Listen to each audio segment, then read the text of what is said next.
Welcome to Book World on Atlantic Television Network. Today we'll be reviewing the book, The Mirror. The book deals with the issues of self-esteem, how people view themselves. According to the author, having realized that a lot of people, especially the teens and youths, often have a faulty perspective of themselves, maybe based on what had either happened to them or what they see or hear, I decided to zoom into this phenomenal concept to educate readers out there. Thus, with the medium of storytelling, the book shades more light on how and why one has to overcome low self-esteem.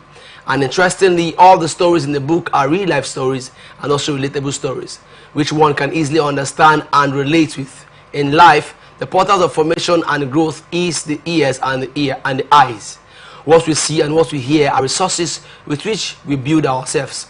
And oftentimes, we allow the past to linger in our memory, thereby birthing the idea of I can't amount to much, I am not fit nor better enough. We forget that growth isn't a destination but a journey, and that as long as one remains a student, absorbing and filtering the information around them, growth will continually take place. The author continues saying, fear itself is not real, it's being described as false evidence appearing real. In the book, I try to establish the fact that bravery isn't a gift for some few, but an attitude, and that you don't have to be brave, but act brave. Fear can create images and bring them to reality, even when they're facades. It's a popular balance that the two most important days in a man's life, by man I mean to include all genders, is the day he or she was born and the day they discovered why they were born. That's why I extensively discuss the process, challenges and benefits of growing from self-doubts to self-discovery. The book is divided into 4 chapters, with each mirroring the thematic structure of the book. In chapter 1, we looked at self-esteem. In chapter 2, we explained the metamorphosis from self-doubt to self-discovery. And then in chapter 3, we brought the readers to the secrets of embracing your true self. Finally, in chapter 4, we looked at turning failure into fear.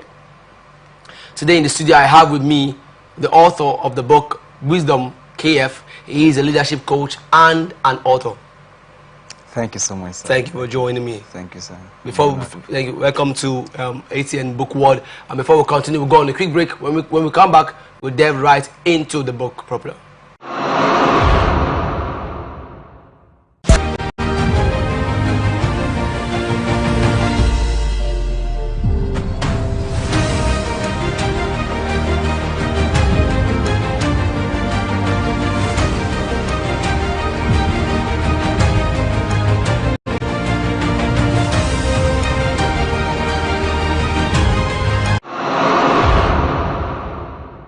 Welcome back, and thank you for joining us, for staying with us actually.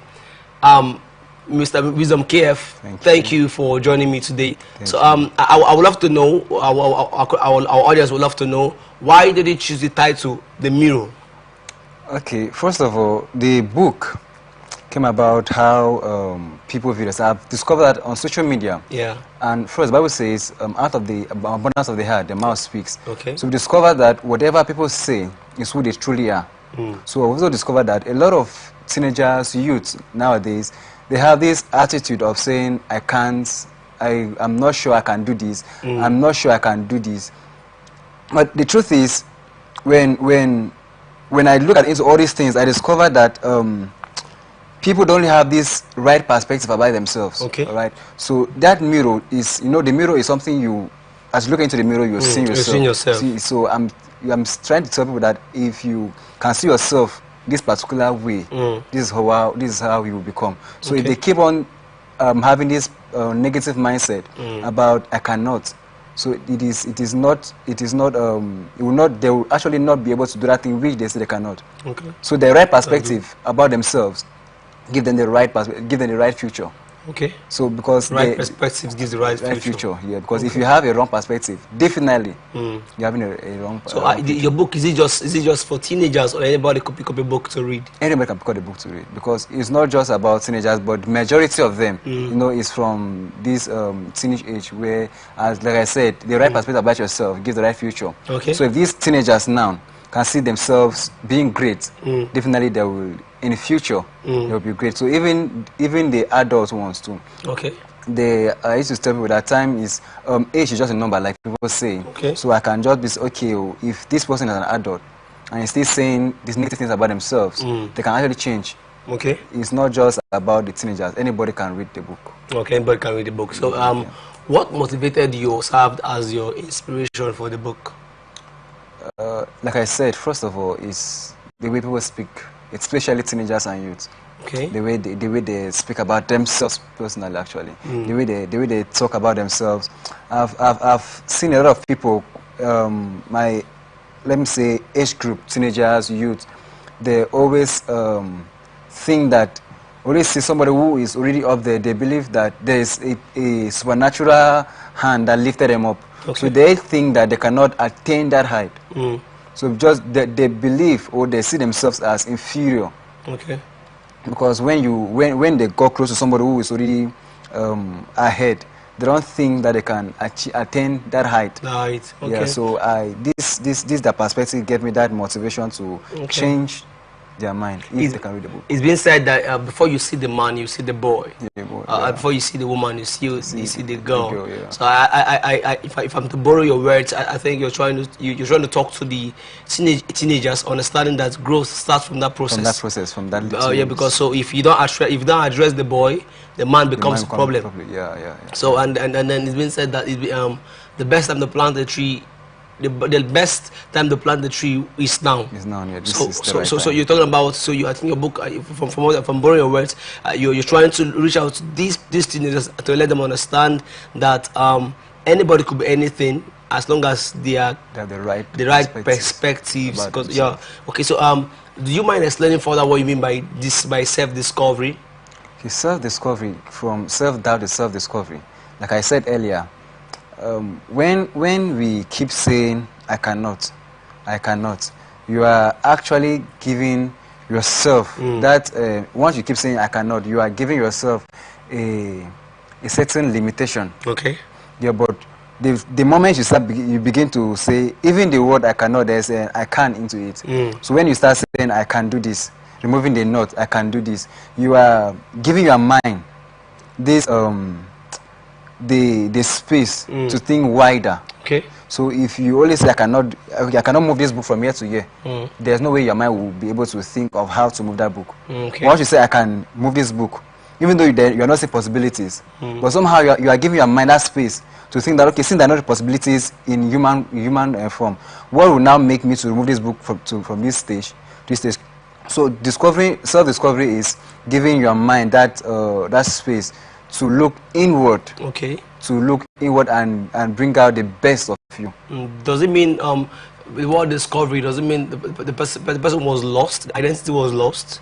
Yes, because if I cannot do something that I'm supposed to do, if I don't see myself doing what I'm supposed to do, or how do I put it, like if I don't see myself doing what I should do as a person, that means I'm already lost. It's a lost identity. Because everybody has abilities. So if I'm not responding to my ability, that means I'm lost. Okay. Yeah, because anybody who does not know who they are, right, is lost already. Yeah. Have you been a leadership coach and now an author? Have you failed before? And if yes, how did you deal with that failure? Okay, first of all, my first book, all right, my first book was The Power of Spoken Words. Okay. That was around 2017, right? And then I didn't read something, I don't know why, but something happened. I didn't really publish that book. That book didn't fly, right? So what happened was that I think that was last year or 2 years ago, I stumbled on a copy of the book, and I was reading through the pages, and I discovered that the book was a mess. All right, okay. It was really not something that should get to people's hands because I was passing out the wrong information. Okay. That to me, that was failure. To me, that was failure. Okay. But because of growth, I discovered that if I had failed before, I can pass that level. Okay. All right. So I had failed, yes, because the book was not something that could give people the right information. That was failure. Now growth taught me that even though I failed, I'm not a failure. That failure only taught me to do things different way. In part of the book, I said something. I said, if you do something right, do something wrong, that doesn't mean you're a failure. If you failed, that doesn't mean you're a failure. It only means your mind is giving you an opportunity to do the right way the next time. What about a case of repeated failure? If you keep failing, what do you think? What could be addressed to be the issue?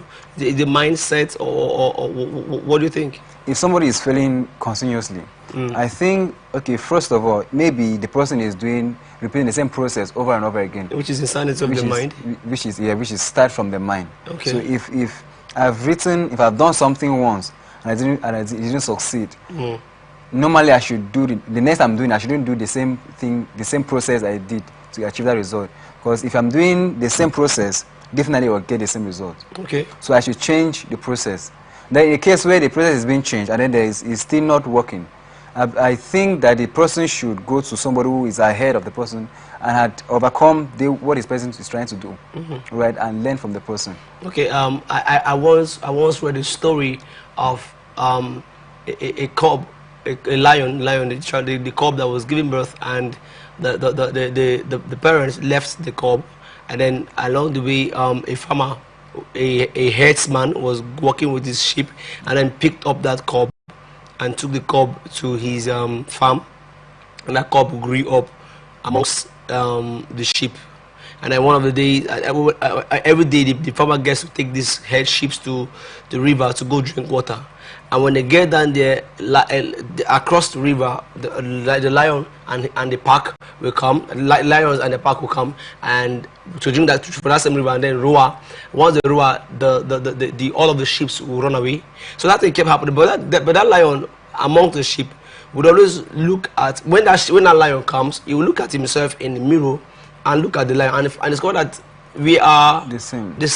The first time it happened, the second time it happened, the third time the lion roared. So the lion on the other side understood that this one is not getting to realize that he's a lion. So one of these, and when they came, they roared. Instead of him to run, he went towards them, and that was the last time he was found amongst the sheep. So before then, the environment in which he found himself had conditioned him. So what would you say about an environment conditioning the mind? Are we as human beings, are we expected to allow our environment condition our mind, or we should be like thermostats that sets the temperature of our environment? Okay, first of all, the environment has a big role to play in the mind. Okay. All right. I think also part of the book I said something for a child who grew up in a ghetto area, right? Will always have the violent spirit. Okay. Unless that child has gained a certain maturity, where I can now say, okay, I'm not just going to remain here. All right. I'm not just going to, because when you wake up in the morning, the kind of things you see in that environment is negative things. The kind of people you interact with are not people who will help you attain a height. But if that kind of person, the only way he or she can remove himself or herself from that environment is to change the mindset. But like I said, the mindset, the environment has a way of conditioning people's mind unconsciously. Okay. Yeah, most times unconsciously. So if you live in an environment, you discover that after a while, you begin to start acting one kind, like the way these people in this environment act, even though you don't have to act like them. Okay. You decide you just begin to act like them. But then if you don't want to act like them, you need to consciously check your mind. Consciously, I mean, decide and on your own and saying, this thing I will not behave like this. Okay. Consciously, because if you do not do that, unconsciously you begin to act like them. Okay, so how can one differentiate reality from imagination?